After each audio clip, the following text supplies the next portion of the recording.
Hi there, this is Allison with Let's Go Travel Tips. Today is Wednesday, July 13th of 2022, and we've got COVID health protocol updates from Princess Cruise Lines, as well as some other updates that I think you're going to find very helpful. I want to thank everyone who is here with us today, and we really appreciate you watching our videos and being part of our amazing Let's Go family. I want to start off by thanking very much everyone who has sent me an inquiry so far regarding our cruise to Alaska next year, our group cruise. We are really excited about that, and I just wanted to touch on, several people have asked me if it matters if you book with your own travel agent or if you book with us or if you just book on your own. You really can book that cruise in any way you want. The way that the group cruise works though is the group that books with me, I am able to extend the perks that we get as a group, as well as like when I book a table for dinner or if we book a room for an event or something that we want to do, I can only book it for the people who are in the group. Holland America and any other cruise line for that matter with groups will not let you book for people who are not in your group, sorry. And so if you would like to be a part of all of that, then you might want to consider booking through me. If you are on the same cruise, of course we would love to say hi, we would love the chance to get to meet you. We always love to get to meet our Let's Go family members.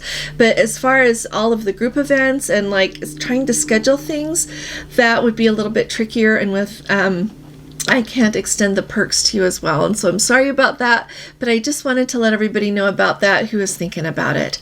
Now, the other thing that I wanted to let you know is I need to do a whole video about it, or maybe we'll talk about it in our next live more, but we've got that group cruise to Antarctica scheduled for January 20th of 2024, and that cruise is on sale right now, and so if anybody is interested in that, I've gotten some inquiries on it. It is really on sale right now, and so if you're interested at all, send me an email and I will get your information and get it put together and let you know how much that would be. So I just wanted to tell you that. Now let's talk for a minute about what the changes are with Princess on their website regarding their COVID health protocols. So a little bit of history here.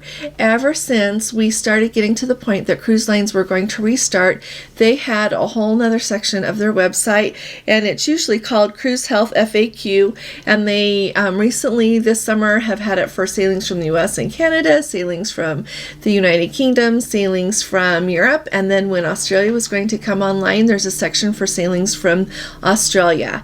And so that whole section of the website has evolved from when we were just barely starting to get to go on the first sailing like last year, and at the end of July of 2021 when the Majestic Princess finally marked the return to sailings for Princess Cruise Lines up there in Alaska. It has really evolved. They've changed things as the CDC requirements have changed, and for a long time those protocols really have read more like not quite like a medical journal, but a little bit, very much more technical and more journal-esque rather than being an invitation to come on a cruise vacation. And I see a marked difference this time with these updates. Now, there are not differences to the testing protocols, to the vaccination protocols. I'm going to highlight a couple of things here that they really highlight, but I'm wondering if this means something. And I'm wondering if this is kind of an indicator that we are going to be right here for the foreseeable future. Now, I want to start off right away with saying that based on the EU Gateway Healthy Sail Order, Norwegian Cruise Lines cited that as the reason that they are no longer requiring testing in Europe. Princess cites that as what they're following right now, and they are requiring testing. As I mentioned in my videos, and you can go back and look at them, and under one of them I actually have a link to the EU Healthy Gateways, their whole section on what they require of cruise lines. So if you look at all of that is there, but they have not come out. The EU did not make some huge announcement and say testing is no longer required on cruise lines. That story is not out there. The only place that you see that is on Norwegian's website, and you also hear it from vloggers. So, and a couple of people have sent me, like Don's Family Vacations, and we follow him. I watch him every day. Anyway, but a couple of you have sent that, and I really appreciate it. But he's not like the like I really have been looking for, like, researching the actual reports from the EU, and they are not out there. They have their sailing guidelines for cruise lines, and right now I couldn't find where it mentioned testing, but it doesn't. So maybe the absence of it, like I said the other day, means that it's no longer required. But for now, as far as Princess is concerned, that is part of what is required. So let's go ahead and go through things, and I'm just going to highlight some big differences and let you know what they've updated here. So first of all, they start off right at the very beginning. They used to just start off with, here's what's required if you're going to cruise. You got to be vaccinated. But now it says, we are ready to welcome you on board. We want to make sailing with Princess Cruises as easy, hassle-free, and safe as possible, regardless of your vaccination status, which is why we rigorously follow guidelines from governmental, health, and regulatory organizations throughout the world. Developed with leading medical and health experts, our cruise health guidelines have proven effective as we have resumed operations across our fleet. So that sounds like they're it's much more welcoming. Like, they're ready to have you in spite of what your vaccination status is. So then after that, they go on to point out that you need to have your vaccine, or else you need to have an exemption. For children who are under the age of 5, they don't have to have a vaccination still, even though that vaccine is available. I have not seen any updates on the protocols of any of the cruise lines yet to reflect requiring that. So just a side note on that. And then they also point out that you can go ahead. They mentioned that you're still going to have to be tested. Like I said, those testing requirements haven't changed at all. In the US, it is still, if you are vaccinated and you're up to date with any boosters that you are eligible for, you get to have 3 days for the antigen and 3 days for the PCR. If you're vaccinated and you haven't gotten your booster that you're eligible for, you get 2 days for the antigen and 3 days for the PCR. And if you're not vaccinated, you've got to do a PCR test within 3 days. That has not changed at all. That's for sailings from the US. If you are sailing voyages that include Canada, it says for cruises that begin and or visit Canada require guests who are ages 12 and over to be vaccinated, and Canada is only allowing medical exemptions.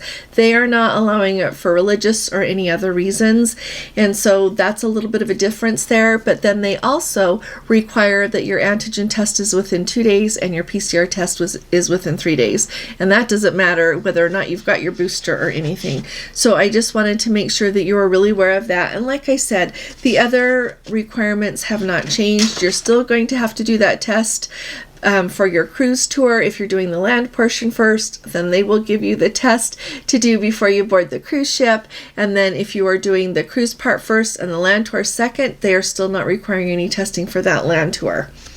Now, I wanted to make sure that everybody knows, and here's one thing that I think is a really big update with Princess. They have a whole section telling you the documents that you need to bring with you when you cruise. I think that they are trying to make these protocols a lot more user-friendly for people and make it outline just a little bit more what people need to bring if they're going to cruise, so that they're not so likely to leave something at home that they need. The other really handy thing is with the Medallion Class app, if you're able to get it to work okay either on your computer or on your phone, then you upload a copy of your, ever since we've been using it, we upload a copy of our passport, but now you upload a copy of your vaccine card, you upload a copy of your negative COVID test that's required. So that is really handy that is all right there in the app as well. And so right here under the part where it says what documents should I bring when I sail, you have to bring your proof of a vaccination, so you upload it into the app, but you also need to bring the copy of it with you. And they do say that you can, you have to do that health questionnaire, and bring your passport with you, your vaccine card, and then you can upload your copy of your negative COVID test, but they do recommend that you bring a paper copy of that as well, or a digital copy of it with you. And so they do make sure that everybody knows that there are lots of places to be tested. And one of the things that I wanted to make you aware about is in the United States, they still talk about being able to get tested like at your Walgreens, CVS, your state health department, your Instacare are some of the places that they list. And they do point out that if you are going to order your test from Optum to do, those are the ones Gordon and I love. We order ours from eMed. They're the same tests, they're just a little bit cheaper through eMed usually, but to always order them at least 2 weeks before you're going to sail. Then they also mention that you can make an appointment for testing right there at the port.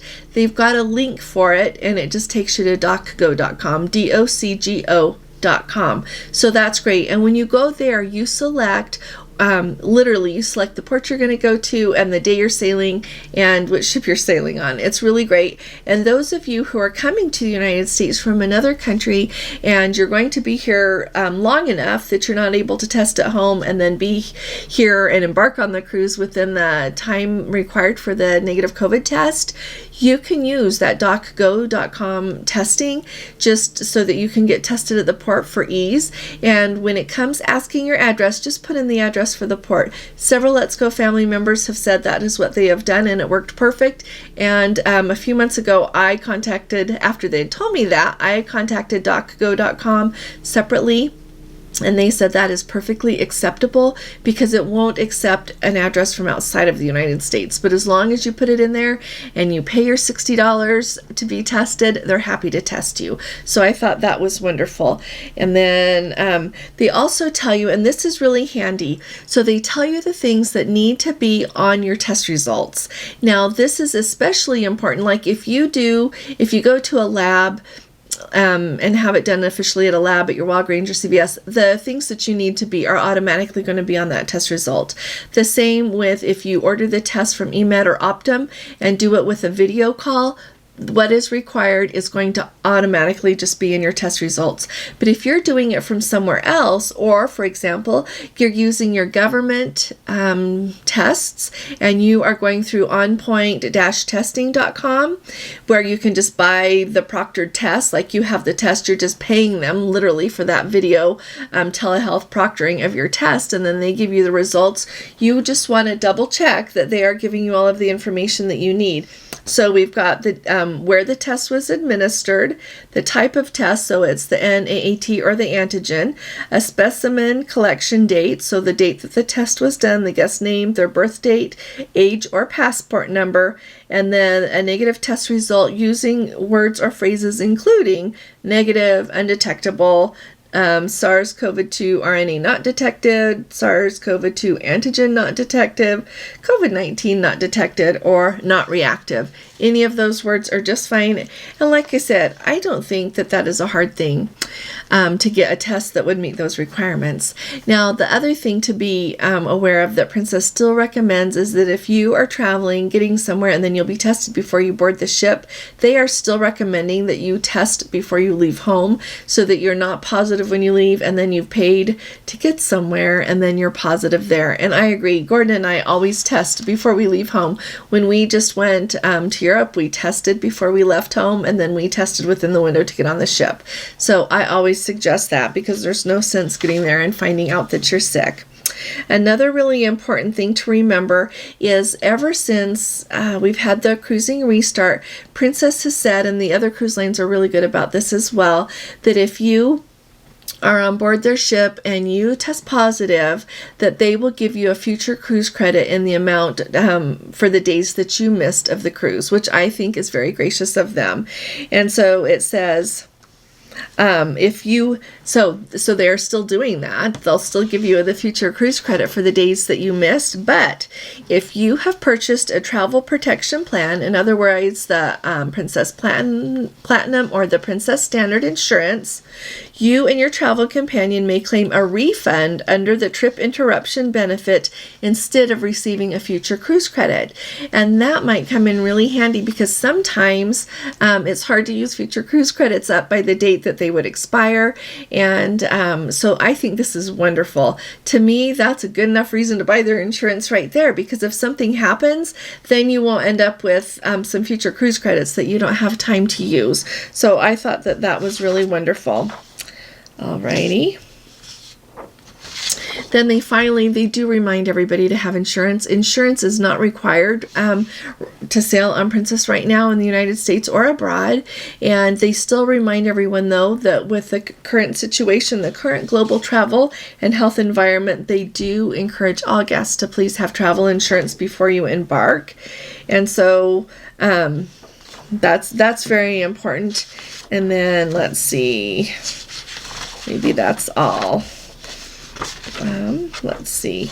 They do say, and I think this is an important update to remember as well, that if you are booked on a Princess cruise and you are not vaccinated, they say now that you are going to be able to, for sailings from the US and Canada, that you are still going to have to go ashore either through a Princess organized shore excursion or explore on your own. So I think that is a wonderful update. It used to be that you only could go in a Princess organized excursion. You couldn't just go on your own. And so I think that's a really nice update. And the same thing goes for the sailings in the UK and Europe as well. If you're not vaccinated, they say you can go ahead and explore on your own. Alrighty, and then before we move on from these protocol updates, I wanted to let you know two other things about it. So first of all, I just wanted to remind everyone that if you are sailing from the United Kingdom or from Europe, except for Greece, the requirements for the tests are the same. You've got 3 days to do your antigen test, 3 days to do your PCR test. That is just standard on all of those sailings. But if you are sailing from Greece, you have 2 days to do your antigen test and 3 days to do your PCR test. Okay, just keep that in mind. Another new thing that they just did on the Princess website is when after I read that introductory thing about how they're excited to have you on board and everything, they also have a new link that you can click on to see what the requirements are for vaccines and for testing by region. And so you can kind of tell, I printed it here. I always print everything so I can tell you all about it. But they go through all these regions. So they've got, like I said here, this is voyages departing from the United States. Then they've got voyages departing from Canada. They've got voyages departing from the United Kingdom, voyages departing from Europe, and voyages departing from Australia. And the voyages departing from Australia, those requirements have not been updated from June 3rd. They still have the requirement that anybody who is boarding the ship age 6 months and up needs to do a COVID test, and you have to do the rapid antigen test within 24 hours if you're fully vaccinated, or the PCR within 72 hours. And the same for people who are not vaccinated. You have to do the antigen within 24 hours or the PCR within 72 hours. So those requirements have not changed at all for sailings from Australia, but I really do think that it is just a marked difference. As you read through all of the protocols, they sound more welcoming. They sound like, oh, you need an exemption. Absolutely, we can get that for you.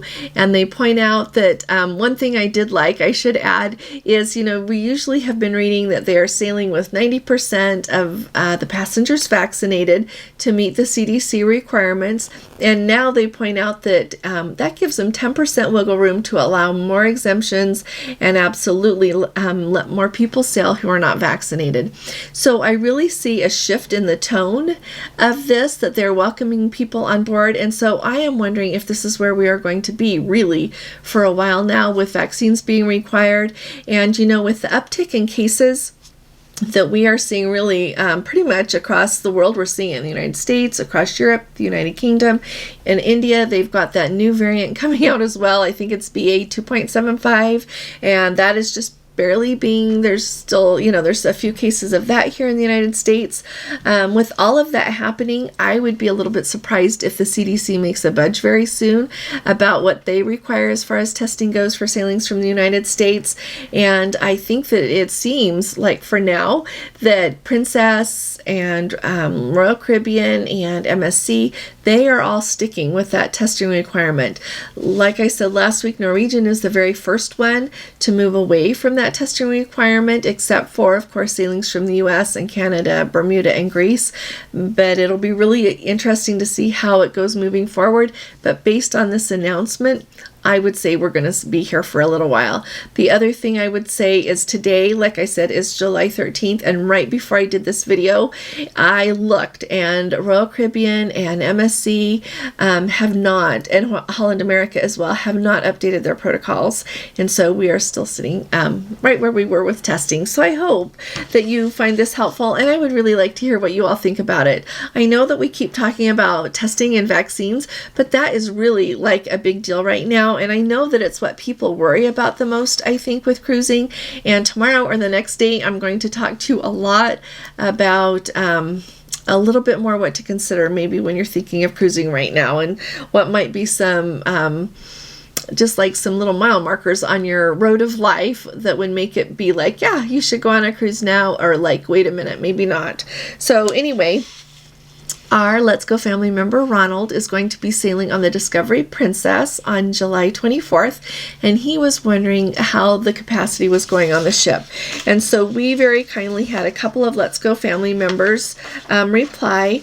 And so we had Susan, and she was just on from June 26th until July 3rd, and they were sailing at about 3,500 on board. Full capacity on that ship is 3,660, and so it is very close to full capacity.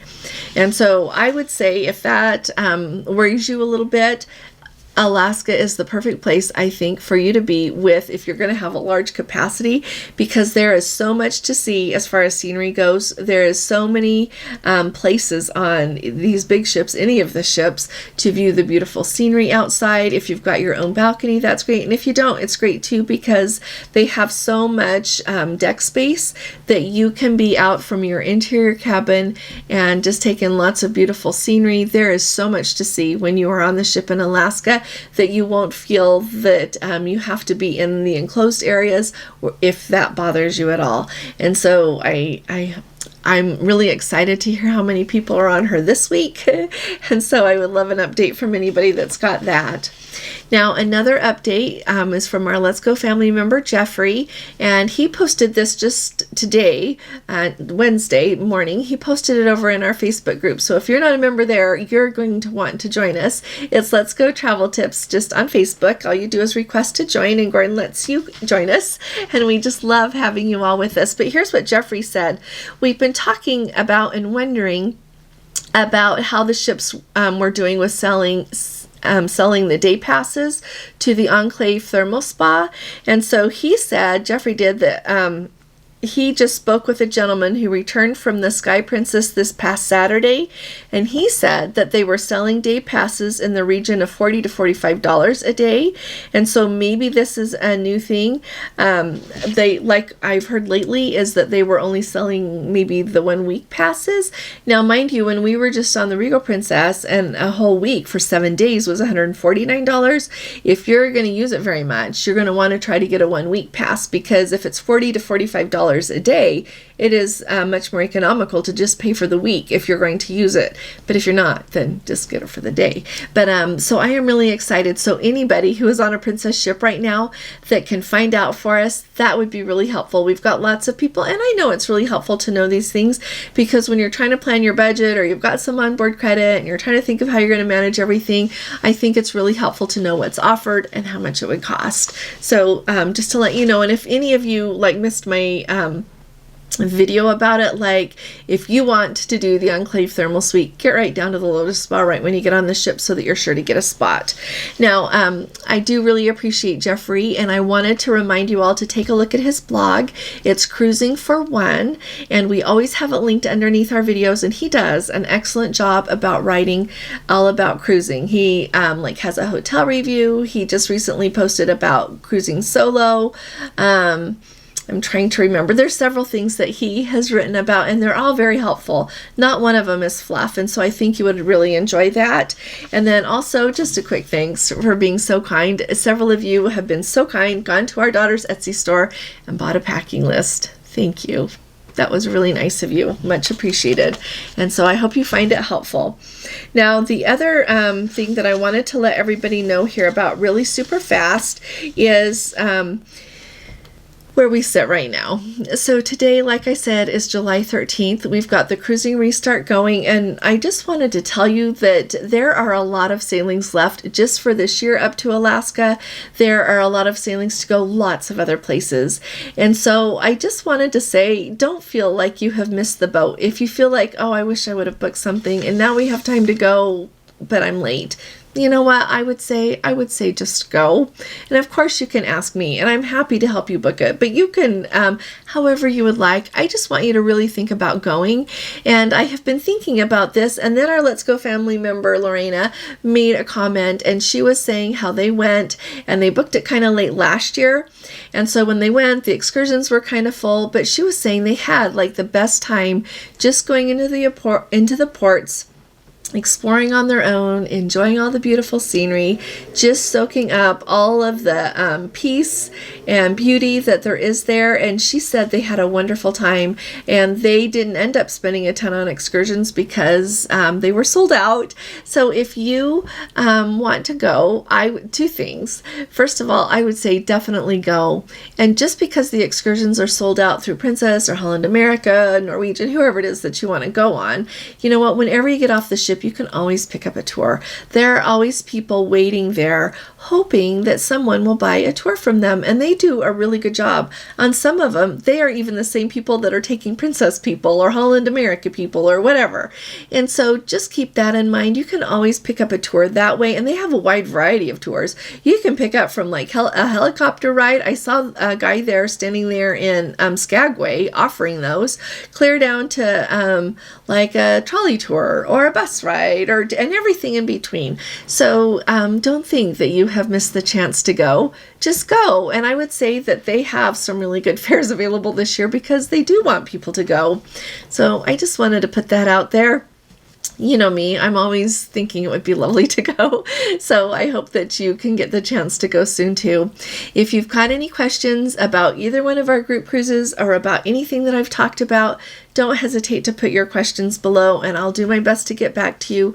Our email addresses are both below this video. When you're looking at the video, over on the right hand side is a little arrow that's like a V, and you just click on that and it drops down a whole menu with links to things. I'm going to put the link under there also. I should tell you, for people that live in the UK, to buy the antigen test that Princess has contracted with that people can order, and then you can fly anywhere in the world just like we do with the eMed tests and just do it with a video phone call and have your results really easy. You can just do it in your hotel room or wherever you want. So we have always got helpful links under our videos, so take a look at that. And of course, if you have not subscribed yet, will you please subscribe to our channel? It just helps us move up a little bit in YouTube, and they'll offer our videos to more people so that we can have an even bigger Let's Go family. And I know that there are some people missing, and so we have got to get them with us. So thank you so much. If you appreciate these videos, would you also please give this video a thumbs up? I really appreciate it. I'll be talking to you all again really soon. You all take really good care. God bless you. Love you. Bye-bye.